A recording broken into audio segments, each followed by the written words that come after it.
భారత కాలమానం ప్రకారం చంద్రగ్రహణం జనవరి 21న ఉదయం 8:06 ప్రారంభమై మధ్యాహ్నం 1:18 ముగుస్తోంది. ఉదయం 10:42 నుంచి చంద్రగ్రహణం అత్యధిక స్థాయిలో కనిపిస్తోంది. మొత్తం గ్రహణ కాలం సమయం 5:09:28. ఇక సంపూర్ణ చంద్రగ్రహణం ఉదయం 10:11:17 మొదలై 11:13:15 పూర్తవుతుంది. అంటే మొత్తం 61:17 పాటు సంపూర్ణ చంద్రగ్రహణం ఉంటుంది. పుష్యమాసంలో శుక్లపక్ష పౌర్ణమి సోమవారం ఏర్పడుతున్న ఈ సంపూర్ణ చంద్రగ్రహణం భారతదేశంలో కనిపించడం లేదు. దీన్ని సూపర్ బ్లడ్ మూన్ అని ప్రచారం చేయడంతో దీన్ని ప్రపంచమంతా ఆసక్తిగా చూస్తున్నారు. సంపూర్ణ చంద్రగ్రహణ ప్రభావం భారత్ లో ఉండదు కాబట్టి పెద్దగా ఆందోళన చెందాల్సిన అవసరం లేదు. అయితే ఇది దక్షిణ అమెరికా, యూరప్, ఆఫ్రికా దేశాల్లో కనిపిస్తుంది. ఈ చంద్రగ్రహణాన్ని రాహుగ్రస్త చంద్రగ్రహణం అని పండితులు పేర్కొంటున్నారు. గ్రహణం అనగానే చాలా మంది భయపడతారు.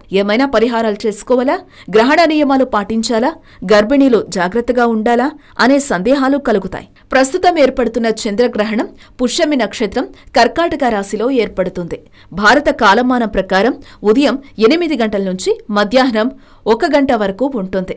చంద్రుడు మనస్సు మీద ప్రభావం చూపుతాడు. కాబట్టి ఈ చంద్రగ్రహణం సమయంలో సింహ, కర్కాటక రాశి వారు శివాభిషేకాలు చేయించుకోవడం మంచిది.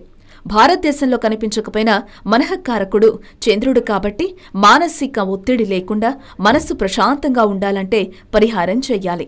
అలాగే గ్రహణ పట్టు, విడుపు స్నానం చేయాల్సిన అవసరం లేదు. గర్భవతులు కూడా కదలకుండా కూర్చోవాలనే నియమాలు పాటించాల్సిన పని లేదు.